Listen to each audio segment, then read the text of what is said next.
everyone, welcome. I'm just getting my other device set up and we'll be right with you. If you're watching already, this is our weekly Empowered Consent conversations. And I'll tell you more about it in just a moment.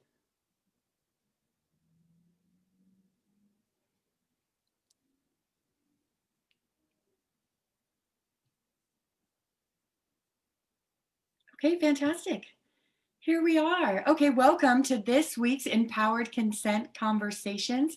I'm Christina McCabe. I'm organizing and facilitating all things empowered consent. That's consent where when you hear the word, you lean in because you know infinite potential, possibility, healing, empowerment, foreplay, connection, depth of intimacy, all of those things are possible. So that's the kind of consent we're exploring here. Just a side note, we are not exploring violent violations of consent, either physical, mental, or within power dynamics. All right, and I am joined by Pete Wong, and he is going to introduce himself in just a moment. And we have Marla Renee Stewart will also be joining us in just a moment. But she was running a little bit behind, so she'll pop on as soon as she is settled. Super excited to get her in here, and I'm gonna let each of them introduce themselves to you so that they can speak in their own voices. But while we're waiting for Marla, I'll go ahead and introduce the forum so you know a little bit more about what's going on here and what to expect.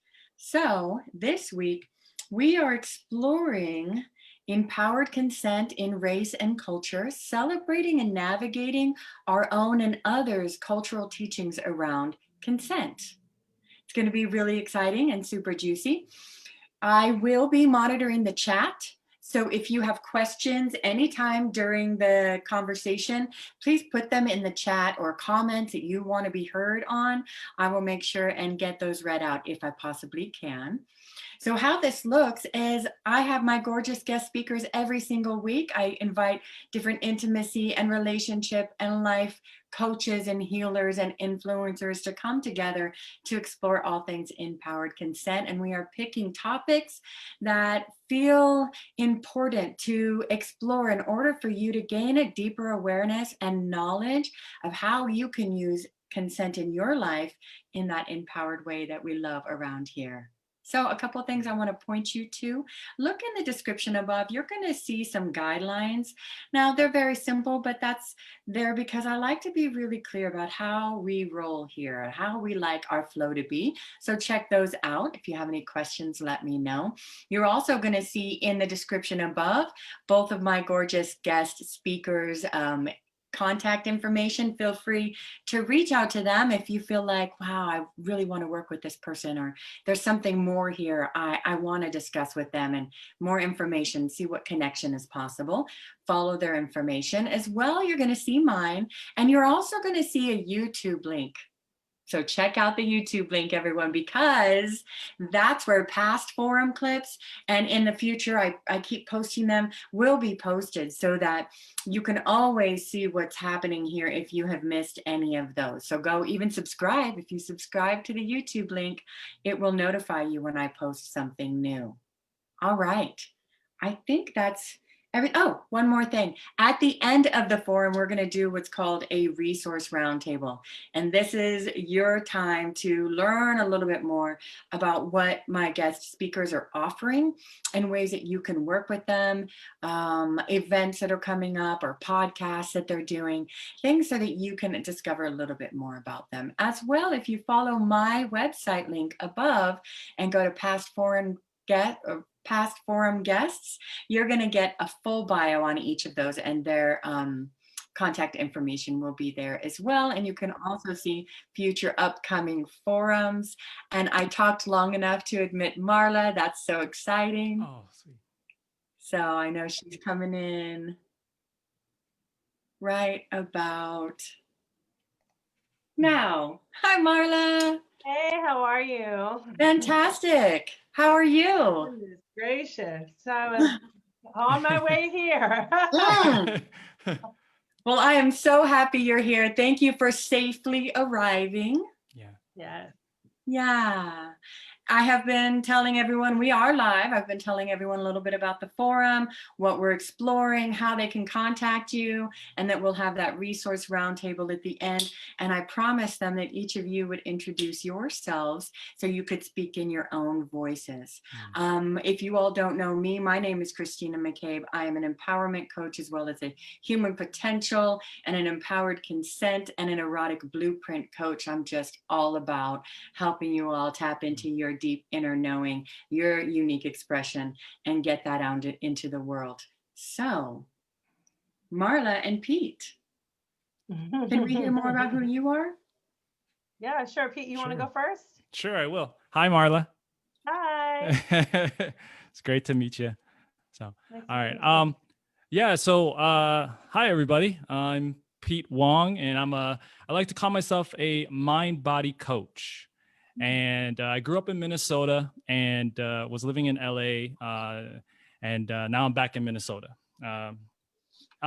So my thing is, I really am just sharing my story of what I like to call my transformation.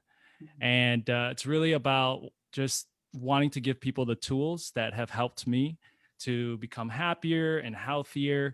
And for me, I found a connection through my martial arts, through my boxing, through doing yoga, meditation, all these like cool things.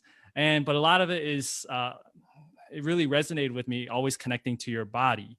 So I'm giving people, sharing the practice, sharing training to people through mind, body, spirit, and then aside from that, I started a podcast, and it is so fun.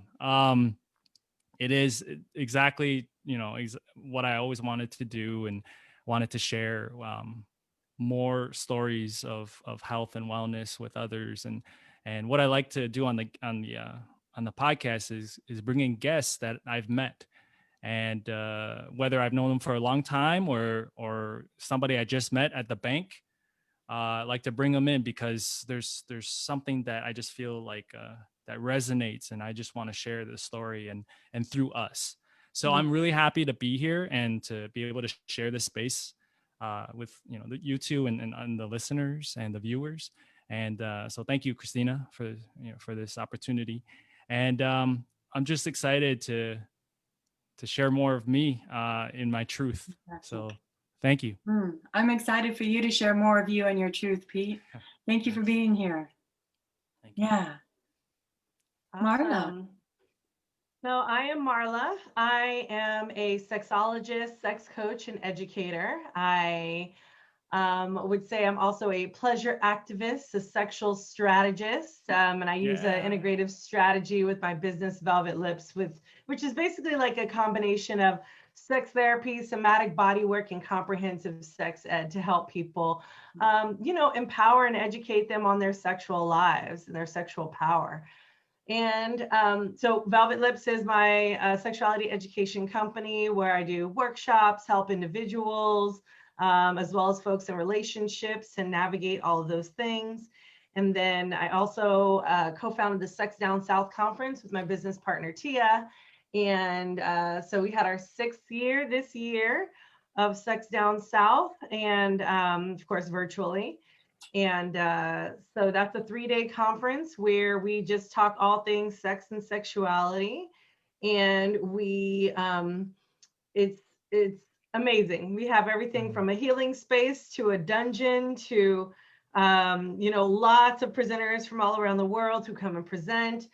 And then in addition to that, we really, what's important is that we prioritize the voices of folks of color, queer, trans, non-binary folks, disabled folks, sex workers, kinksters, polyamorous, folks who are traditionally marginalized, folks in traditionally marginalized groups. So we want to always uplift the voices and make sure that those folks are getting heard, all in an inclusive environment where everybody is just learning and wanting to have a good time. So there's that. And and I do some other things too, but we'll concentrate on those. So Amazing work.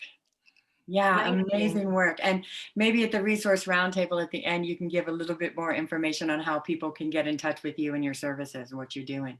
For sure. Nice. Mm. Thank you. I'm really excited that you have agreed to join me here as well and to hear your voice today. Thank you. Thank you. I'm excited to Wow. be here. I am, thinking about consent is such a interesting and powerful thing. And so, yeah, I'm ready to talk about wherever we're going next. I love it. Let's do it. So those of you watching out there, remember that we are talking all things empowered consent. And this week we are exploring consent, race, and culture, celebrating and navigating our own and others' cultural teachings around consent. I always like to start these by asking everybody, what is empowered consent? What does empowered consent mean to each of you? Marla, do you want to go first? Sure, I'll go. Okay. So empowered consent for me means the ability to the ability to navigate consent on a personal awareness basis, right? So understanding who you are, how you're navigating the world, what you have experienced, what you have learned and unlearned in your lifetime, and how you navigate the world based on different social or environmental, factors of, other people that are in your life. So yeah, with consent, it's always very interesting because, we can talk about consent in all sorts of ways.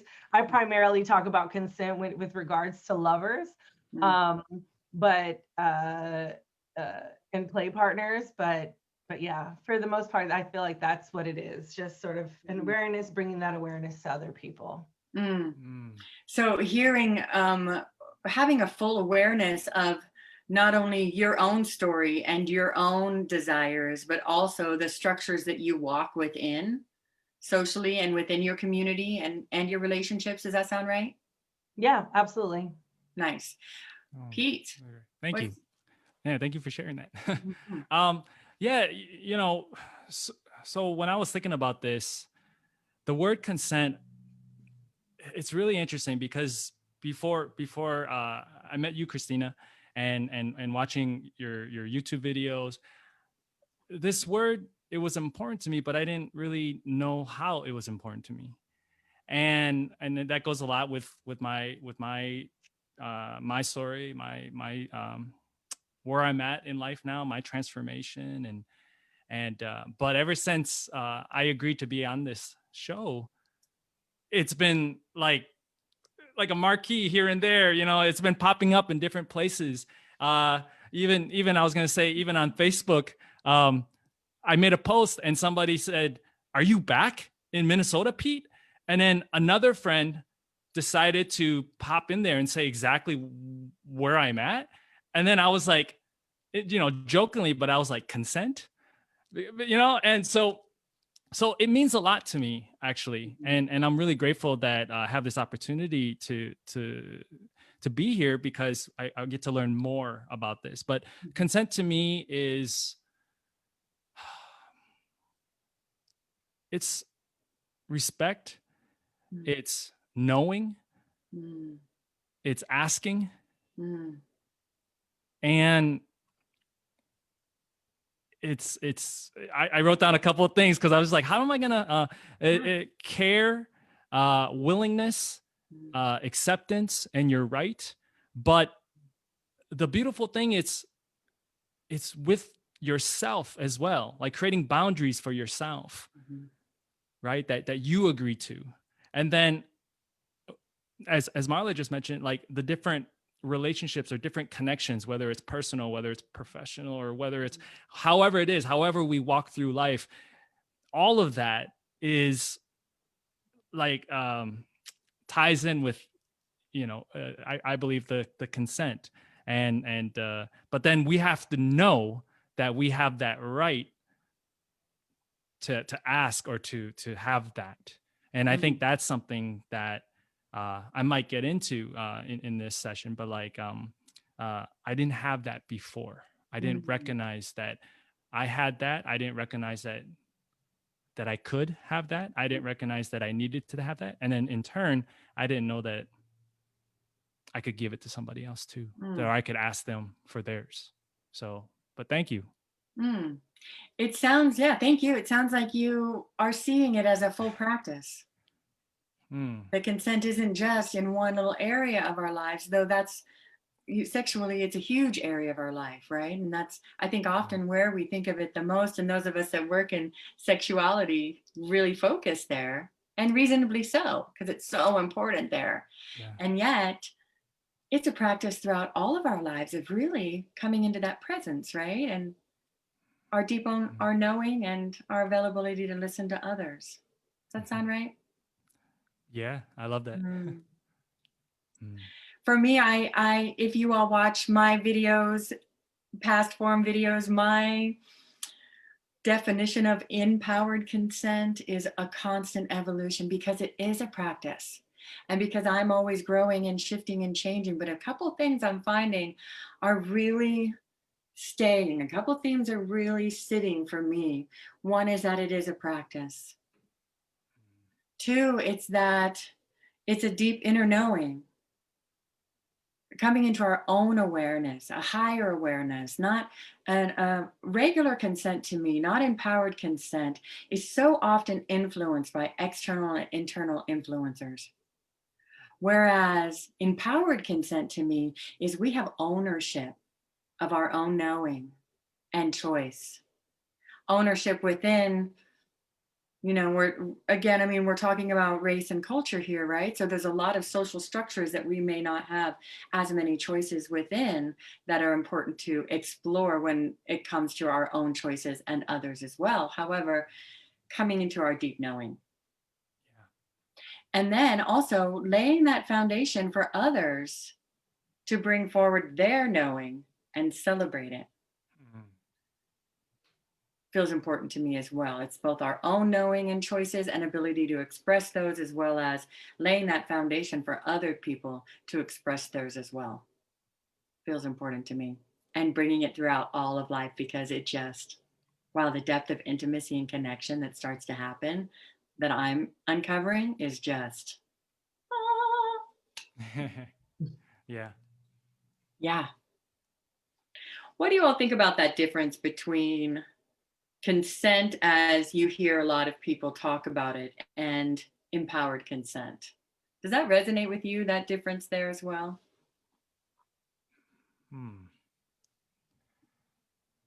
I feel like in this industry, there's so many different people that talk a lot about consent, right? Like there have been movements around consent is sexy. There's, folks who talk about like, there's this kind of consent and this kind of consent.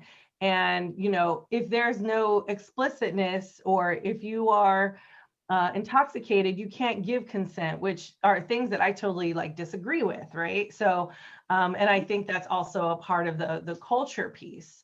So the ways that I know that I teach consent, especially with regards to, kinksters or folks, who have, play partners, and consent as we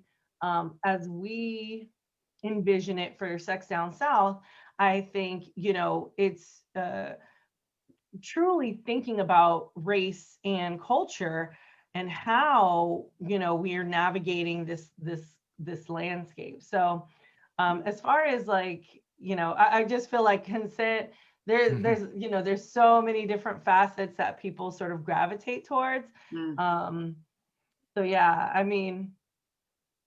consent blanketly, and empowered consent, I think when we're thinking about actually empowered consent, is more of a deeper, maybe theoretical framework, or deeper thought about it. Because I think, think about like college universities, right? They're like, consent. If somebody doesn't say yes, then it's not a yes, then it's a no. that's it. That's consent, right? When you go to places like that. And so then as you get older, you realize, wow, consent is kind of blurry, right? Really depending on the environment that I'm in, who I'm talking to, you know, all of these different factors play a role in consent. So I guess I could see a difference between those two for sure. Thank you for that. There's a lot in there. I'm excited to continue that exploration of a lot of the layers you were just talking about, Marla. Yeah. Yeah, I feel, I just like the sound of that, empowered. Yay! Yeah. You Me know, too. so, and so when you ask that question, I feel empowered. It just, it feels like, you know, like you take a stand, you make a choice. And I just think there's a lot of freedom in knowing that you have that choice. But then, as Marla, you were just saying, like there could be more, so much more to it. You know, the consent, and like you use the example of the college. It's like, yeah, I really like that word explicit as well. I feel like the more explicit, the more specific you're communicating something, as far as, I think a lot about that, like there, as we're older now, you know, maybe when we're younger a little different, but when we get older, that communication has to be a little bit more brought out or thought out, or and so when I hear the word empowered, it's like you're taking the time to recognize that. I've noticed in my relationships, I was just sharing this with my girlfriend, it might have been yesterday, but it's like, wow, I really have to, like I'm really happy, but it's also really kind of scary that I'm learning to step back and just listen and just kind of ride the waves, or you know, the turbulence or whatever. But it's just like, but there's a lot of empowerment in that. I feel in that pausing, that taking the time. Yeah. Thank you. Yeah. Nice. I like that. Taking a stand. I wrote that down. Taking a stand. I like it. So what do each of you think is important around this exploration, or what do you want others to know around the exploration of culture and consent? So I think, you know, when thinking about culture and consent, like I said, it's all about what environment you're going into, right? So it's not only necessarily verbal, right? So if I come up to you and I say, Pete, can I have a hug? You can easily understand that as consent, right? So you can tell me yes or no, you know, you can have a hug, right? Whereas if I put my hands out and I don't say anything, and what does that mean to you, right? It means usually it's like, give me a hug, right? So you understand what I'm saying, right? Because of the gesture, because of the symbol, right? And you can read that as an invitation, right? And you can either reject the invitation, right, and stand there, or you can accept the invitation, right, and do it back to me, right? Now we read these cues here in the US like that because that's how we've been socialized, right? Whereas if you go to other countries, that space isn't necessarily there, right? You go to another country, sometimes their personal space is 1 foot in front of your face, right? So holding your arms out for a hug is not going to be the same as if you were, you know, 3 feet in front of me, right? So just understanding the different cultures and contexts is important. And reading consent as an invitation is also important. So something like, you know, when I was talking about Sex Down South and how we frame our culture, right? It's like all these different sexual communities are coming together, right? To learn and to grow, to evolve. And the first thing we talk about is consent. But we say, hey, Well, first of all, we say go read the guiding principles, right? Make sure you want to be in this space, right? It's a picture space. So if you don't want your picture taken, you got to wear beads, right? So then people with beads, that's another symbol that says, don't take my picture, right? So we have lots of people taking pictures so they know, okay, I'm not taking your picture, right? So again, another symbol. But also thinking about when when people first arrive, we have them sign a consent form.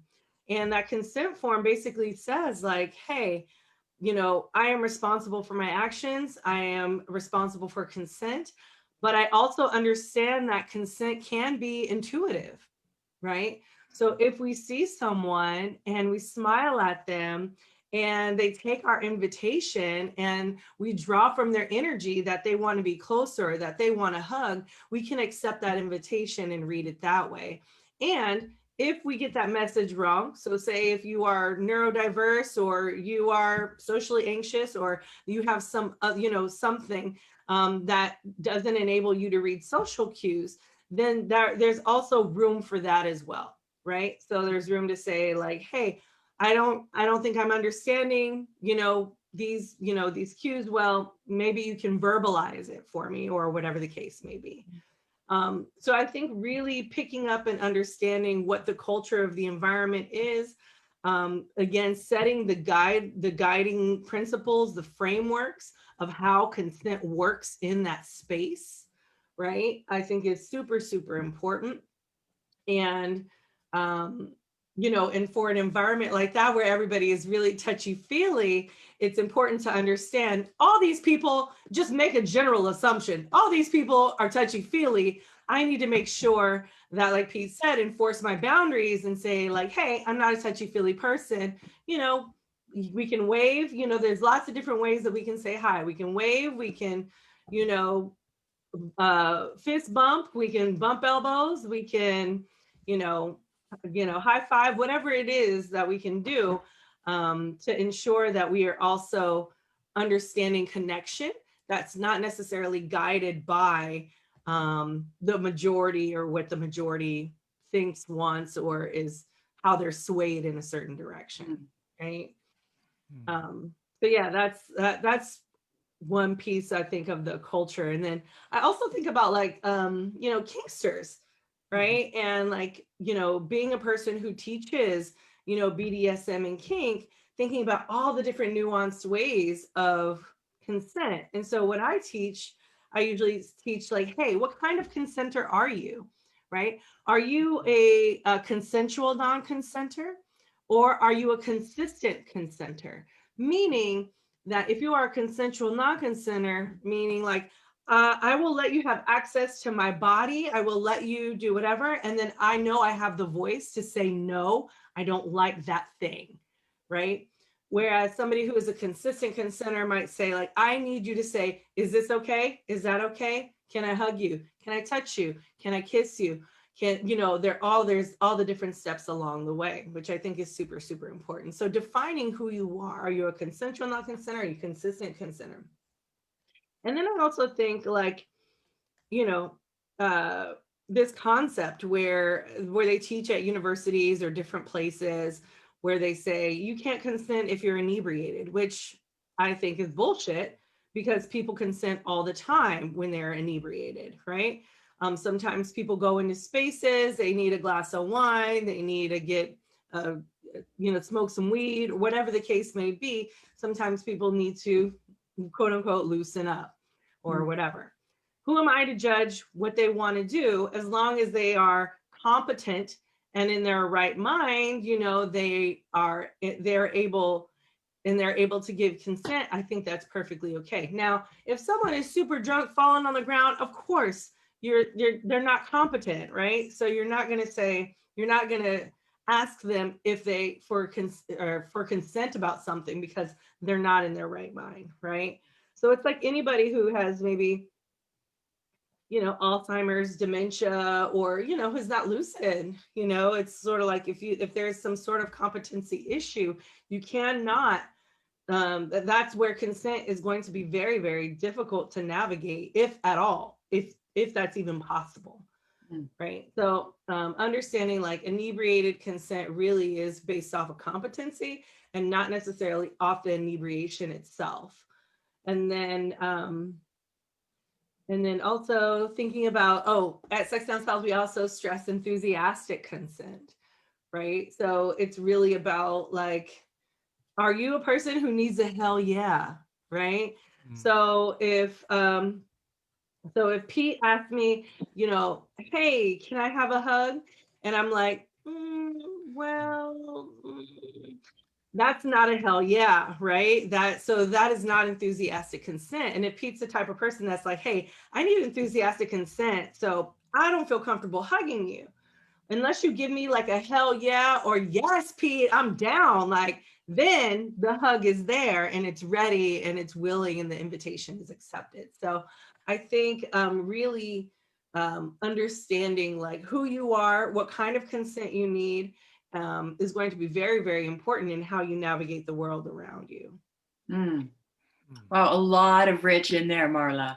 Yeah. Fantastic. I'm so glad this is recorded, everyone. You can go back and rewatch everything that Marla just said. And this idea of the environment that we're in, our cultural environment, and I say idea very loosely, the knowledge of cultural environment, maybe that's better. The knowledge of cultural environment, I think, is really important here. Thank you for bringing that. Yeah. I often talk to, I get people are confused by me saying, what lens are you looking through often, right? But y'all, if you're confused by that, your lens is your story, how you see life, the way that you interpret your perspective on life from your experiences and your place in this world. And so I think that it sounds to me like your cultural environment or the cultural environment around consent feels similar to that to me. Does that sound correct or no? Yeah, I think it's really about like the intersections of identities, right? So yes, it is you and your environment and all that learning, but I think our identities have to play a role into it too, right?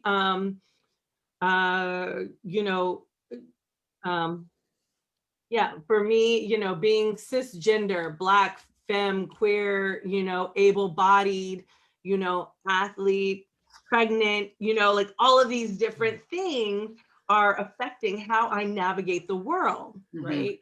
So really understanding like how I'm moving in certain environments and, what privileges I have to, in certain ways are going to inform my perspective, right? And so I think that's super important to understand as well. Thank you. Wow. Yeah. No. It's fabulous. It's fabulous. I was just trying to think, what could I add on? But I wrote out a couple words as you're sharing, and both of you were sharing, and it's one of my favorite words, but empathy. The older I get, the more I realize how, in order for understanding, in order for that true unity, that true connection, we have to have that empathy. So we have to, it can be challenging depending on your narrative, depending on your background, depending on your programming previously, right? Like, so when we're talking about culture, it does really resonate with me, because so many times my culture, it's like it pops up. It's like, okay, I'll give you the best way to express it is through my first experience with kink. My mentor, Orpheus Black. The name was gonna get chopped at some point. Orpheus, awesome. We love you. Orpheus was at Sex Down South. He was one of our keynote speakers. So yeah, I was thinking I remember him talking about that event, and so I was nervous. I was like very afraid, but at the same time I was very curious, and I was like, I've never experienced this, and then I had a friend uh who was, I didn't know who he was at the time, like how much in the, deep in the community, and how much of a leader he is, him and Indigo. But I just said, let me try it. And what I learned through him and the spaces that he shared with me, that he brought me to, the people that he introduced me to, was how I had to, like, just, if I gave myself that chance, I could truly learn what empathy is, because I would be around this space that I had not known anything about. So my thing is, I'm Chinese American, growing up here in Minnesota. So I love LA, I love California, but it's very different. So I'm Asian, but I grew up in the Midwest. And we always joke around about it, because it's like, it just, I was thrown in an element that I was like, oh wow. And but it was that environment that taught me so many beautiful things in life. And it started off with being able to sit back and understand that person, whoever it is, whether it's their culture, whether it's their narrative, I mean, that is their narrative, but part of their narrative. But I had to, I wanted to empathize with them, so then I could share that space with them. And then I think the other thing that I learned, through the community, is, in certain spaces, rules and protocol. And I just realized, like, there's all these things that can be applied daily, so we can have more empathy in our connections. And that's the only way, because of our culture, because of who we are, there are so many differences. And there might be a misunderstanding. Like when you just said the hugging thing, I was like, oh my gosh, like there's so many experiences of people expressing and getting the mixed message. Even out here in Minnesota, I always wondered why the comfort level wasn't the same to when I went to California or when I went to somewhere else. And my buddy told me, well, in Minnesota, it's so cold most of the year, 7 months of the year. So we're wearing jackets, parka, distance. But then in South America or in warmer climates, like you said, Christina, like maybe somebody has their hand on your back and you don't even notice it, but they're so comfortable. They're like, hey, right? Like, and they're dancing, and but if it resonates with you, then maybe you might not actually express that, your consent, because you're comfortable already with it. So maybe you don't say anything, but then in other situations, maybe you have to say something, because it's how you feel. It's what makes you feel comfortable. But then how do you communicate that to somebody? Because maybe in their culture, putting their hand behind you is like, it's a sign of love. It's a sign of affection. And for me, I love that. I'm like, oh yeah, keep touching, right? Right. But, so that's why coming back to the Midwest is challenging, because there is a distance because of the cold. There is a distance. And that's why I loved LA.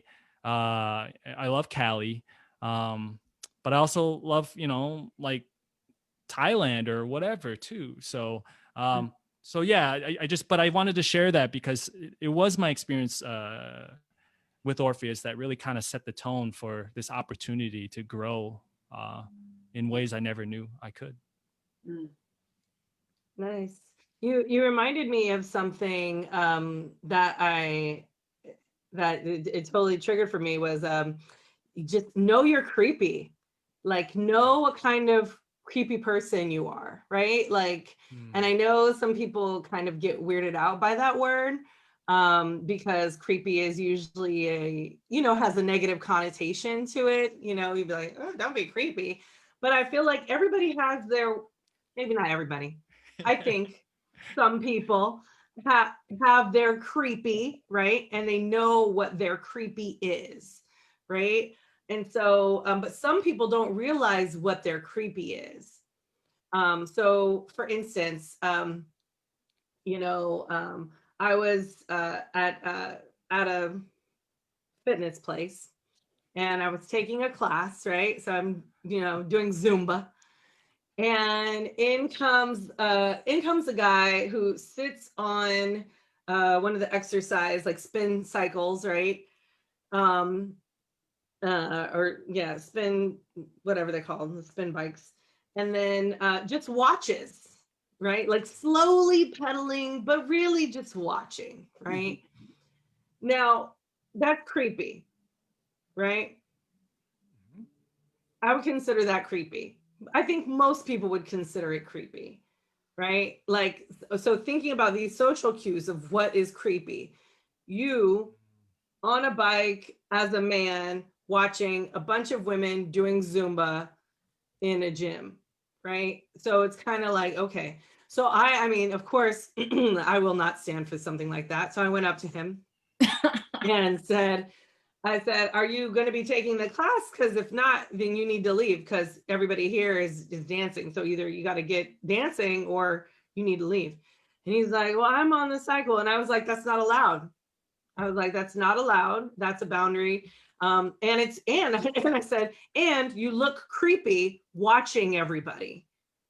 And he was like, I'm not, it's not creepy. I'm just doing my own thing. I was like, I don't care what you think you're doing. This is what it looks like. This is the perception. And unfortunately, perception is greater than whatever it is that you're thinking. So sometimes we have to understand too, the perception of what's happening, not only with ourselves, but with the environment overall, right? So anyway, I went and got the manager. I was like, hey, this guy, he's watching all the people. It's gross. Like, get him out.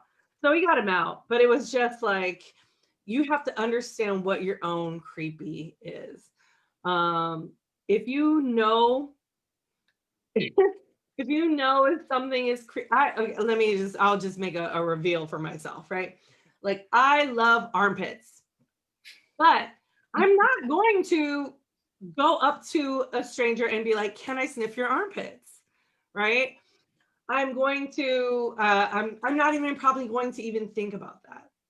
But I know if I were to just go up to somebody and smell their armpits or smell their hair or whatever, like, it would be considered a creepy thing, regardless if I know if it's not creepy to me, right? So understanding the social cues in your environment are very, very important. But I think it's important to know you're creepy. Know the things that would probably set someone off. Maybe you look someone up and down, and maybe that's creepy, but and maybe it takes for someone to tell you, hey, that's creepy or whatever, right? You peeking around the corner, that's a little uncomfortable. That's kind of creepy. Whatever it is, like, know what your creepy is, so that, like, you can do your best to read others' social cues, so that the consent barrier doesn't get violated, right? So I think that's going to be, super important. So, and then another thing that what you said also is like, or what triggered for me was the fine line of consent, right? So like you said, you put your hand on the back and it's like, woo, for you, right? But then if someone put their hand on the back and you look back and you're like, it'd be like creepy, or it would be like a violation of consent, because you'd be like, I didn't want you to touch me. But if you look back and it was someone that was fine as hell and you were like, yes, touch me more, it's going to be so different. So like the nuances of consent are also based purely on perception. So I think it's really, really important to understand, and why it's important to have those social cues and understandings around that.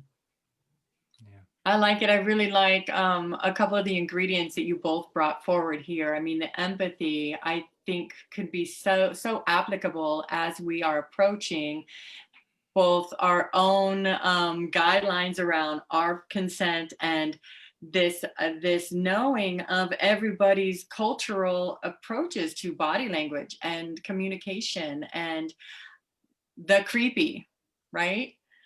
I mean, having that bit of empathy might make that moment when someone puts their hand on your lower back a little bit more graceful, to just be like, and having access to your voice to be like, no, thank you, I don't really, no matter who it is, right? Or, hey, what's up? You know, if you're liking it, you can say yes, but if you're not, you can easily say that. But having that empathy either way for yourself and others feels like a really good ingredient to add in as we're learning how to navigate cultural differences with consent.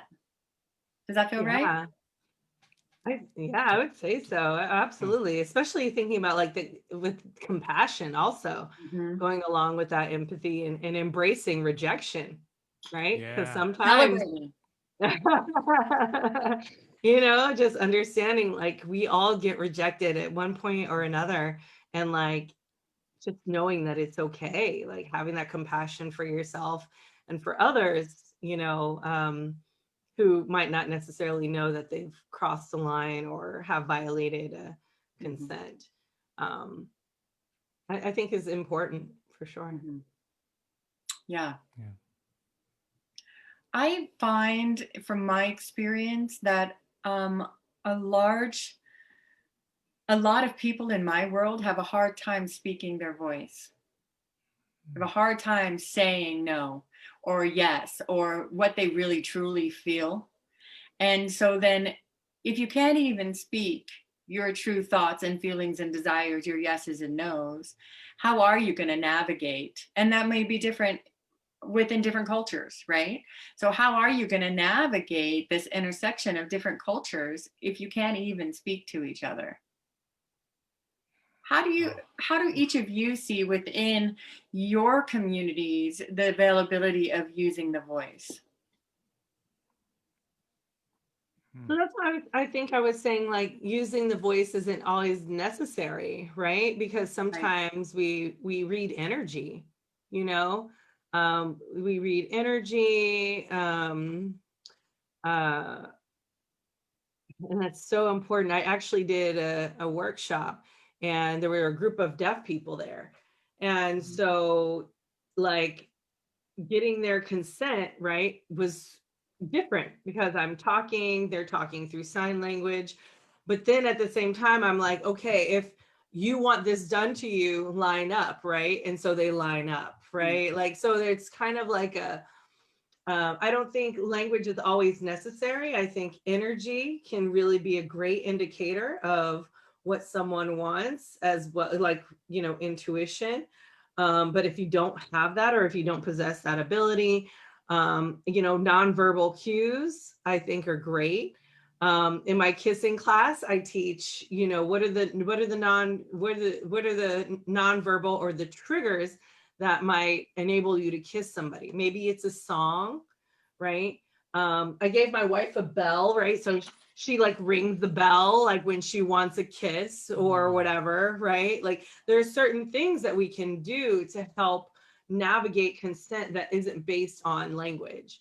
And so I think it's just super important to have those two. Maybe it's just a, you know, whatever it is, like it's just a simple gesture to show like, hey, I want this thing from you. Are you available to give it to me? I love that. Like coming up with a method or a process. What kept on popping up in my mind was space for forgiveness. I just feel like it's so easy to make a, you know, quote unquote mistake, even though maybe it's not necessarily have to look at as a mistake, but then to have space for that forgiveness for yourself or maybe for somebody else, because it might be a process. It might be something that takes more time than you expect. So I think that that's very important, is when you're speaking of consent and maybe with a culture that you're unfamiliar with, or maybe they're unfamiliar with your culture, to have space for forgiveness, that okay, that wasn't it. Or, but then to go at it together, like, okay, let's figure this out. And I think that can be a challenge depending on your relationship with the person, how comfortable you are, but that's the work. And I feel that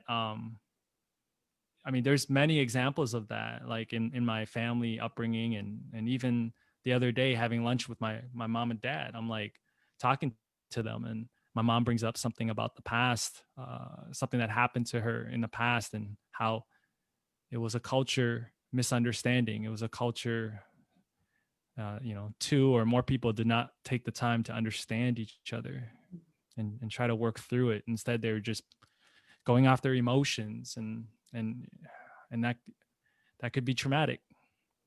And so the thing that I am so, again, grateful for learning is that I can forgive myself. That okay, I maybe I communicated something, or maybe I was the creepy guy without knowing it, right? Or lots of times, I remember when I went to my first play party, I was like, I felt so out of my element. I didn't know what to say. And I just remember Orpheus saying, it's all right. It's all right. And I think just knowing it's all right is a nice place to start, when it comes to consent. It's like, oh, I didn't know that. I didn't know I didn't know I could ask for that. I didn't know I could do that. It's okay. Now you do. So now what are you going to do? Mm-hmm. And that to me is so important. So that space to just, it's okay. Let's try again. Yeah. And I want to interject right there, just for our watchers, that of course we're talking about nonviolent violations of consent here, right? So there is space for that. There's space to get it wrong. There's space to learn and grow from each other and ourselves, even around consent with your own self, when it's not around the topic of violent violations of consent. Just want to interject that just for a little clarity. Definitely. Thank you. Yeah. Thank you. Yeah, I'm a huge fan of space for forgiveness. In fact, those of you watching, we did a whole forum on forgiving the violations. Go back and check on the YouTube channel in the description if you want to watch some of those clips. And the forum that Orpheus was on is on my feed. If any of you want to look at that, we talked a lot about shame and how that affects empowered consent and culture, and our lenses came a lot into play there as well. So it's a good one to watch, everyone, if you want to check that out. Mm-hmm. Yeah. Awesome. Marla, it's interesting to me because we're on this forum around awareness of culture and consent, and how that impacts our beliefs and celebrating and navigating those, right, Marla and Pete? And so as I'm listening to each of you, I'm really coming into a lot of awareness how even our different communities in sex positivity and different communities around the work that we're all doing with helping others, even in those, the cultures of how we approach consent are so very different also, right? Mm-hmm. And so within those also, viewers, there's differences here. And I'm not doing a lot on this forum to talk about the differences. What I'm doing is going, what are your teachings? How are you celebrating? How are you navigating consent in your culture? right? And we're each talking about that for ourselves. So those of you who have seen me on past forums, we may do a little bit, well, what about that? Or what about that? And back and forth. But this one, I really want to hold the space for, it's all right. There's no wrong when we're talking about culture and consent, right? Because we each have our own experience. Absolutely. Absolutely. I think we all have our own experiences. As I'm reflecting on each of yours, each of everything that everybody is saying, I go back to, being a little girl, and my mother teaching me, about, not even about consent, but if there was a violation, this is what it looks like. Yes. So not necessarily saying like, if someone, well, she did say that, but let me reframe that. She never said like, if you don't consent to that, like it wasn't as explicit as, we've been talking about it in recent years. So just thinking about how we've come such a long way, from understanding and not obligating kids to hug, family members, and not, making sure they have choices in their greetings with their teachers or their families, or so really getting kids to understand this nature of consent, I think is going to really help them navigate their adulthood in a much better way than I did, for sure. I was a bit of a sadist and a bit of a what I call a nice bully when I was younger. So my notion of consent was like, I'm gonna do this thing, and then I'm gonna like hug you and be nice to you afterwards, right? And so like that is, but clearly I would never do that as an adult, right? But I don't think I was ever taught, if I was taught that younger, that is a violation, that you cannot do that, or you need someone's permission, life would have been a lot different. But I mean, I can't take things back from the past, but No. but it's something that I learned, and how I'm really leveraging that now as an adult to understand consent and understand how children are now being shaped in a much better way, than I was, Mm-hmm. Hmm. Mm-hmm. You brought up you brought up childhood, so it rung a bell for me. As far as I mean, I have many stories of childhood, but I think what resonated was in our culture, and I can only, again, only speaking, just like the guidelines, only speaking from my own experience and my own personal narrative, but a lot of our Asian culture, specifically Chinese, specifically growing up in America, is this thing about not not I want to use the word saving face, but I hate using that word because I feel I don't like to perpetuate things that I don't want to out in the world. So I always try to find a different way of expressing it. But I just, especially with the women, they it's just it's a little challenging topic. Not because I don't like talking about it. I love talking about it, but it's I just feel like it's such a need to talk more about it. So for women to know that they can express, they have that right, they have that power. I've just learned a lot from my sisters and my mom, and then most recently different women, but just their right, their voice. And so growing up, I feel like I didn't see a lot of that. I wasn't in spaces where I could help lift up women to have that voice to speak. And then at the same time, as a man, and I know we might touch this, in the future thing with more gender, but my culture is part of that. Is I didn't know that I could be vulnerable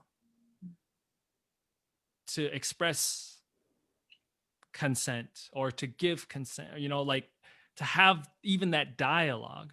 And so I feel like as part of my culture, but also gender, um, we're not taught these tools. We're not given these, at least for me, I wasn't exposed to these things until a later part of my, years in LA.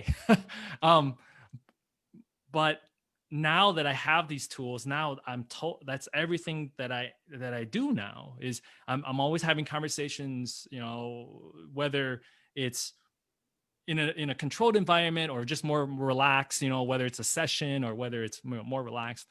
How do we create these conversations more?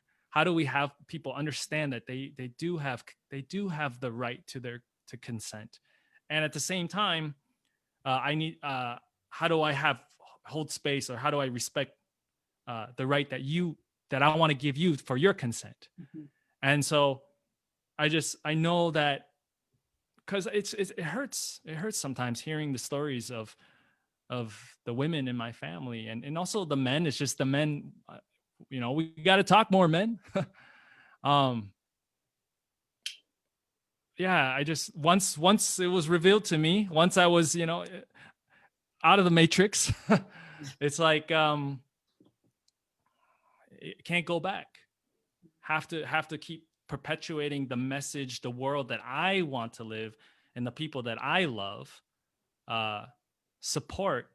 But we have to be a driving force, because it's just, like that culture can go really deep. And that's why I was so excited to be a part of this, because I've tried to talk to my relatives about being more vulnerable as a guy, and they're like,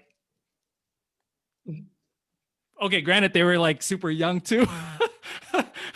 It's like you're telling a teenager, like, they don't know. But I'm trying to plant those seeds, So, but the older ones, in their 20s or 30s, they definitely hold space. And I've had some good conversations with my uncles, as I've been able to come back with the tools and that kind of stuff.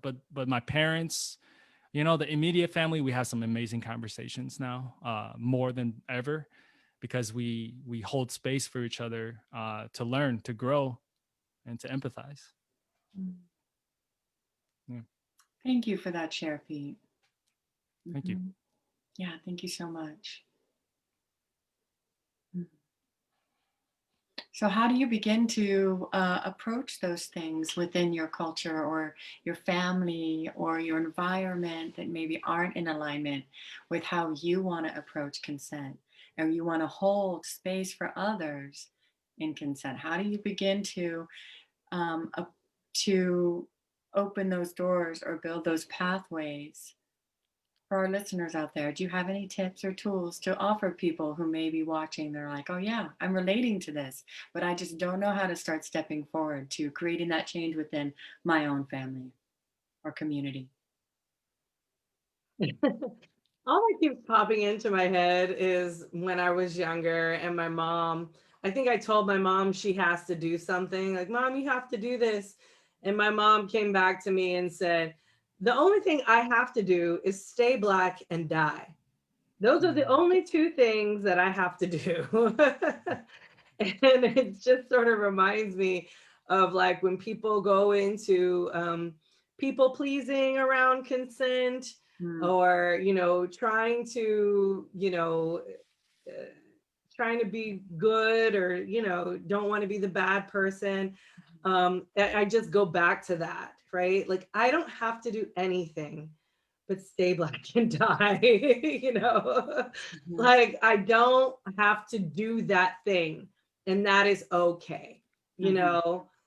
Being okay with someone else being dissatisfied of my answer, I think is super important. But yeah, I think for folks who are trying to navigate consent and trying to understand themselves in a way. I think the first part of that is just the total awareness of themselves. Mhm. Know what kind of consenter are you? What kind of consent do you like? What kind of consent do you like to give off? What's your creepy? Are you a touchy feely person? Are you not? Are you a verbal, nonverbal? What kinds of things do you like? I think that is the first step, just exploring yourself and really coming to grips with all the things you like and don't like, and being for sure about it. Or if you're not for sure, being okay with being curious and understanding that it's mushy, right? It's a boundary that it hasn't been formed yet. And that's okay. Like, try it 3 times and then see if you like it, if you don't like it, or if you don't like whatever it is. Just making sure you're okay with that. But yeah, I think it's just a broader awareness of your boundaries, your values, your desires, and making sure that other people are aware of those things. Yeah, I tell people, when I'm around people, I tell them, hey, if you come within arm's reach of me, you will get touched. So if you don't want to get touched, don't come within arm's reach of me, because I'm very boisterous, and I like to laugh, and when I laugh, I like to touch people, and so I'm like, you see me, my hands, they move. So if you don't want to be around me, then don't come near me, or you don't want to be touched, then you got to stay away. So I know this about myself. I inform people about who I am, how I navigate it, and then give them the opportunity to step in my space or not. Right. I love it. Yeah, I love that. Yeah. Yeah, a lot is based on that self-awareness. Like, I know that I'm gonna so you let people know, hey, I'm just trying to think. I guess my approach is always your comfort level with the person that you're communicating with. So like I was telling, I'm giving all I'm sharing all the things that I shared with my mom at the talk, but I think it's important. So like my mom was wanted to communicate something to my sister. So then, and because I've been having these Tuesday night sessions with my sisters, I've gotten to know them in more ways than I had opportunity before. And so I told my mom, I said, have that conversation with her, but remember, she might require that, like, letting her know exactly where you're going. Like, this might hurt you. this might be uneasy for you, but that's okay. So, and then if they agree to that, now we're back to the consent. If they agree to it, then you could push forward. But if they don't agree to it, then I guess maybe find a different angle, or just maybe change the tune, change the subject, or whatever. Maybe it's not the right time. But I just feel like that's my approach, is because I want to be me. I want to be able to another Orpheus thing, speak your desires. So I want to be able to be me as I can, and I don't want to hold anything back. So, but I want to do it with consent. I want to do it with respect. I want to do it together. So therefore, I will set it up, and it's up to you if you want to walk through it, or maybe we'll wait till later. So that's my approach, is so like with my sister, it's like making sure she knows that she's loved, that I'm saying these things because I care about her and I'm looking out for her. I'm not trying to attack her, nothing like that. So then we can have that dialogue where she may feel uneasy. She might, because I think a lot of it has to do with her understanding that it's okay for her to have the feelings that she has. It's okay for her to believe what she believes in. which is giving them opportunity to fall forward in their consent. Mm. So that's my approach. Mm. Thank you. I think I'm hearing both of you really talk about, number one, most important, being exactly who you are, regardless, right? Yeah. I think both of you also are saying, and tell me if I'm wrong here, obviously, but that communicating your boundaries or your needs to others and letting them choose from there as well, right? This is a space around me. Come in, you're going to get touched, right? Or even you, Pete, like, this is what I want to communicate. Are you with me right now? Or is this not the right time and space, right? Mm-hmm. So it's allowing others the choice as well, being with us, allowing them the choice. But then also, I think you were also saying, Marla, this not being attached to their emotional reaction. And you added, I think, back that empathy as well, Pete, right? Yeah. All of those ingredients in there. Does that sound summed up a little bit? That was great. I don't know how you do that. It's a coach thing. I want to, something keeps coming in my head a little bit, and I'm curious about it. I'm wondering if it's okay if I explore with you a little bit more this idea of the intuitive answers and reading the cues and the energy, because that sounds to me like super higher level, and I love it because I'm all about that higher level awareness. And yet in some of my communities, specifically majority white spiritual communities and festivals and events where we're exploring our inner peace and we're all full of love, it can be really manipulative to say that you're reading others' energy and cues. That I've found a lot of manipulation in that creepy is super present right there in some of the communities that I've had experience in. Do you not find that in yours? Or is it just you're in such a good, clear container within your community where that intuition is allowed to speak? Well, I think my communities are more majority of people of color. Mm-hmm. And so I don't think I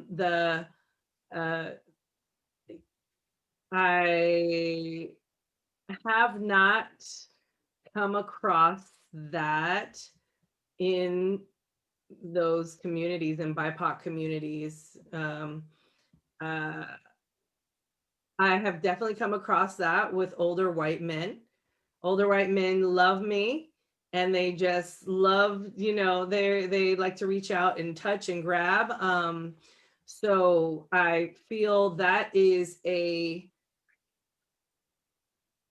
symptom of just like privilege, of just I have the world, I own the world, and therefore I own everything in it, including you. And so sometimes I think that gets mixed in with those things. So yeah. So yeah, really navigating that is very it's interesting for me. No, the white guys that come to Sex Down South aren't like that. They're very much aware that they are the minority. So I think and then they're in your container, right? Exactly. They're in the container. They understand, they've signed the form. So they understand like maybe what they're used to doing, maybe, or maybe they're just not those kind of white guys, right? That are coming into these communities or coming into my communities. So I would say, but I've heard that a lot in those spiritual communities, using energy and intuitiveness for manipulation. And but I'm happy that I haven't had that experience with the white guys in particular, or the white women in particular, that have been in my community. So I'm happy that you have the experience in your community.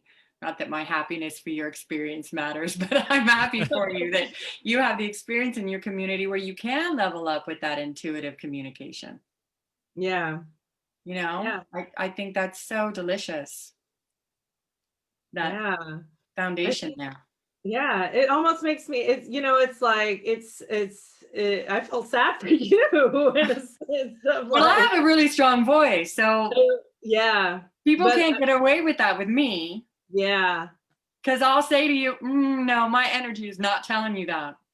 yeah, but there are a Back lot of up. people who don't have that, No, and in particular, white women white women don't. don't have that voice to speak up, and so, No.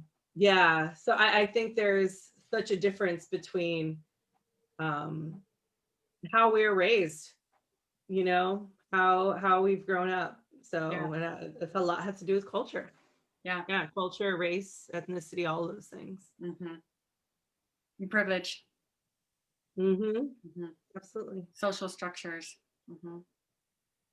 Great exploration. What do you see? Have you had any kind of that experience in your community, Pete, or do you have any relationship with that kind of energy communication? Can you, because when you asked the question, I had something, but then I had to think about it. Can you tell me the question again? And then I think some intuition will pop up.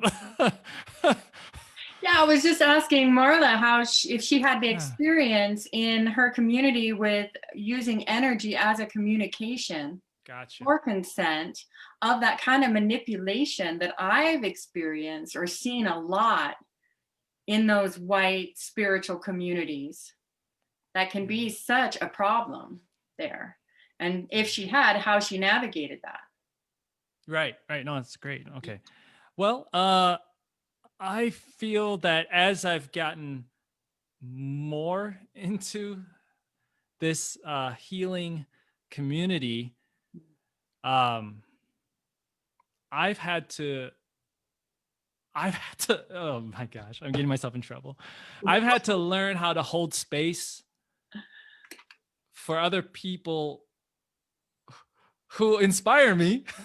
But again, it's fresh. It's like, yeah, okay, I'll be very specific. So like sometimes people are really into the crystals, right? And for me, it like it's not that it's not my thing. It's just I've been focusing on other things. So therefore, when they get really into the crystals and they're like, I don't know, I got to work on my empathy for that, right? But at the same time, I love that there is a intuition, there is a connection of some sort. That's what makes me want to go, okay, Pete, put yourself in check. How are we going to truly hold space for this person or for this group of people? Another example is my girlfriend's really into EDM music. And it's been really cool for her to introduce that to me, because before I always thought it was one thing, but that was because of there was no one that really shared anything personal. So but then she shared with me, and because it matters to her, I'm taking the time to learn about it. And then I'm finding that there's a band, or there's I don't know, I'm getting in trouble. What is it called? DJ band, artists, that their music, it does resonate with me. And they're called Above and Beyond. And I like their music. And is it my favorite music? No, not right now, maybe later, but but I love that I was able to hold space for her, hold space for myself, and let this thing enter me intuitively, and this has become a part of me now. So I think the intuition is there, but sometimes it needs some tweaking, like here and there, and sometimes a lot. But also as a martial artist and boxer and fighter, warrior, love all that. There is something that we do, or a quality that we have, that I want to give to everybody. I want everyone to have that experience, which is that being that primal, that in your nature, that almost facing death, in order to find life, to find connection. And so, yeah, I know it's scary. It's intense. I'm a cancer survivor. I actually super relate to Oh, that. that's right. Mhm. That's Yeah. right. Yeah, thank you. Yeah. Exactly. And so in that case, that's what I love about like the person that I've become, because there is that connection to the mind, to the body, and then to the spirit. And so yeah, so there definitely is intuition, but sometimes it needs some tweaking. Yeah. And it doesn't always have to be there, right? I mean, I just True. point out that I really love that face you started to do, like Which face? Me? Marla, did you make a face? the Okay. No. crystals. Okay. Crystals. Yeah. Like you don't ever have to be into crystals just because someone else Right. is, right? We don't have to be into True. what other people are That's true. Yeah. into to hold space, or for you to use your words, to hold space for respect for that they are. You don't have, Yeah. I appreciate that. You're like, this does not resonate with me. Just not. I'm gonna get myself so in trouble now. Some things Oh, fit with us and some things don't, you know? True. yeah, and we're good with a little trouble around here. Don't worry, we can take Right. it. That's true. That's true. Yeah. So we're getting close to the end of our discussion here. Is there something else that you all find that you want to bring to this forum before we end? Something that hasn't been said that you would like to be said or expressed? Oh, I feel like we talked about a lot. Yeah. I'm like, I don't know what else. Yeah. I'm. Yeah. I'm on a high because we went places that I wasn't. Yeah. I wasn't expecting, and it was a beautiful dialogue. And just in the moment. I think I would like to put like an encouraging thing, Please. because of the world that we're in, because of the pandemic, because of just a lot of people, I think, are having a lot of unsureness and a lot of maybe possibly living in a lot of anxiety, worry, and fear. And I think the topic, we hit on a lot of this. So if you go back and listen to it, definitely you'll point out things, but just to encourage you to know that you do have your voice. You do have your you have the right. And I really want this conversation that we have, to really be, I feel like we shared a lot of that.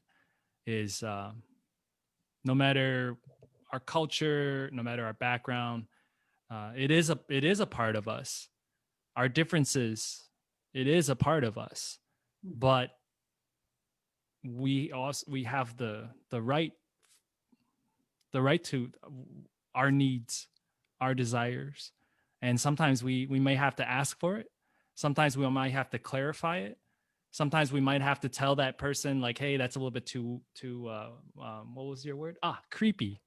I was like, it's a good thing I wrote it down, because I like to be very specific about remembering words. But I love that you shared that, because you actually told the person, and it wasn't like, you're an evil person, like you, I hate you kind of a thing. It was, this is how I felt. I just want to tell it to you. And then, luckily his response was, not, he didn't fight back or anything like that. It didn't seem like it. So, but I think that's really what I want to encourage. And that's something that I've learned in the past couple of years, living my truth moment to moment, is I need to share the things that I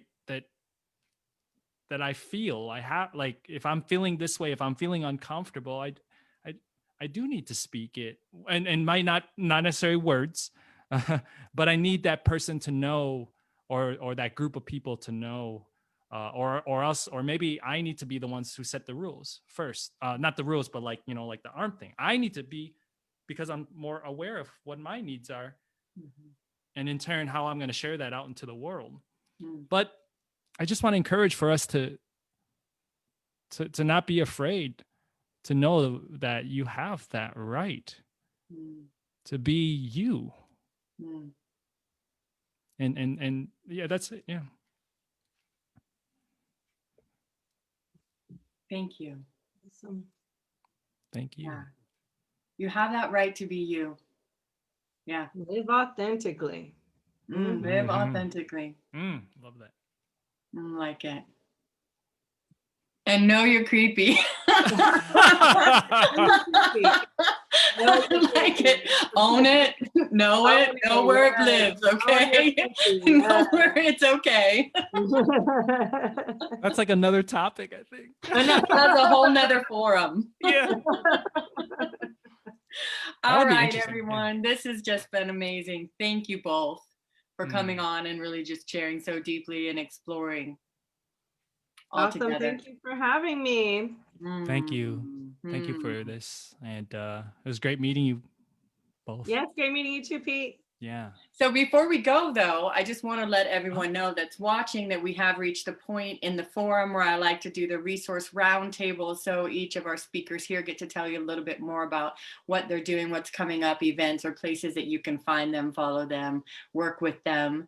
So if you aren't wanting to be offered to or to learn more, this is your time to pop off. And thank you so much for joining us.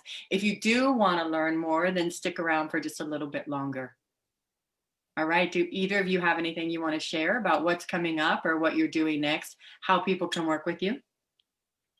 Sure. Do you want to go first, Pete? Sure, I'll go. Thank you. Thank you for offering. I really want people to listen to my podcast, straight up. The podcast link is in the description above. And if you want to put it in the chat as well. Yeah. Thank you. It's the Pete Wong Podcast.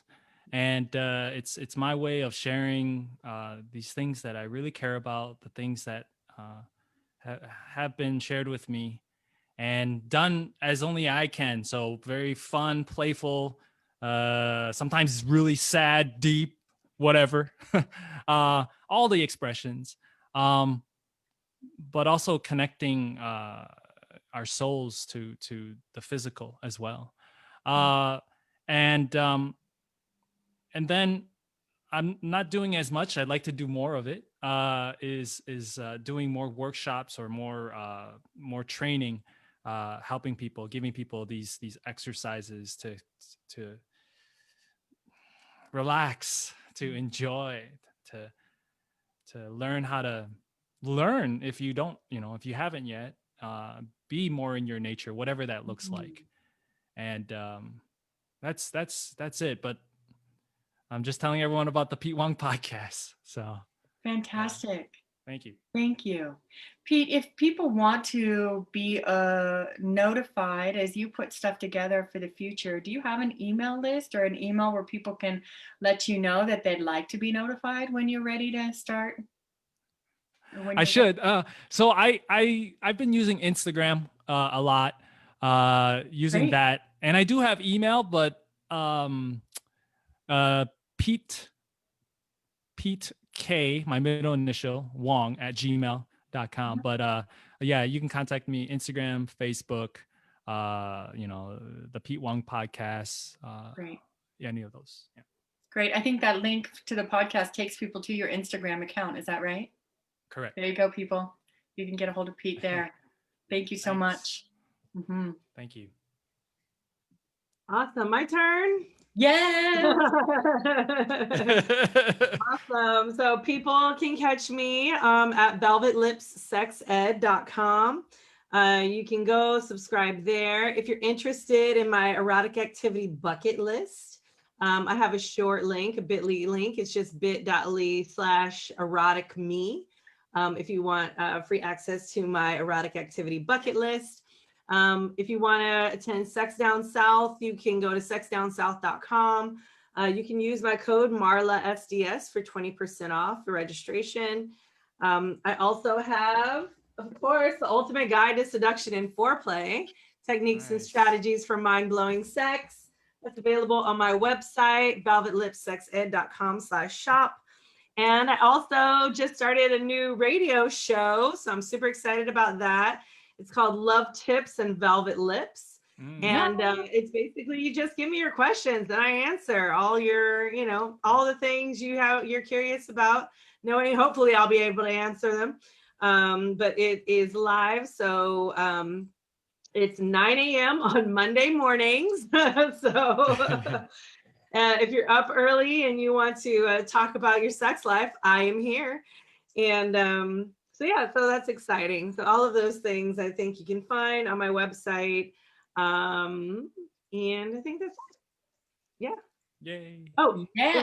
the Race and Kink discussion series. Oh my gosh, I forgot about with Luna Matatas. So we have a bi-weekly discussion group that happens where we talk about race and kink and like all the different intersections and different identities. So we've had everybody from Midori. We just had Kali Sudra. We have Jack Thompson next. We've had Jet Setting Jasmine, King Noir, Ignacio and Redby, all sorts of really fabulous and amazing people to talk about their sex lives and their kinky lives and how they're navigating race, racism, and love and play. So it's been really amazing. So you can find that on Eventbrite or put in Race and Kink and it'll pop up. Okay, is that link on your website as well? It is. If you go to velvetlinks.com, it should be under events. Fantastic. Something like that. It's on there. Nice. And Marla, your 9 a.m. on Monday mornings, is that Eastern time? Eastern time, correct. All right, y'all. Sounds amazing. Check all that out. That book. Hi. Everything is on the website, and the website is in the description above. And if you wanted to put any links in the chat as well, feel free. And y'all know what I'm doing. Check me out. All my stuff is above. I'm not going to do my whole spiel today. I'm going to leave it to these two gorgeous people. And I just am deeply appreciative that you were in this space. Thank you both. And the work that you're both doing inspires. Super inspiring. Thank you. Thank you. Thank you. I like to end these with a poem. Does this feel like a good time to do that now? Yes. All right, everyone. Thank you for joining. Next week, come back. We are talking. What are we talking about next week? Empowered Consent with Yourself. I have a huge group panel of people next Sunday, 3 p.m. Pacific Standard Time. Come back and check that out as well. And this is it's a quote from Rumi. You are not a drop in the ocean. You are the entire ocean in a drop. Thanks, everyone. So much love to you all. As always, the invitation is empowerment. Have a gorgeous, beauty-filled, pleasure-filled day. Bye. Bye. Thank you.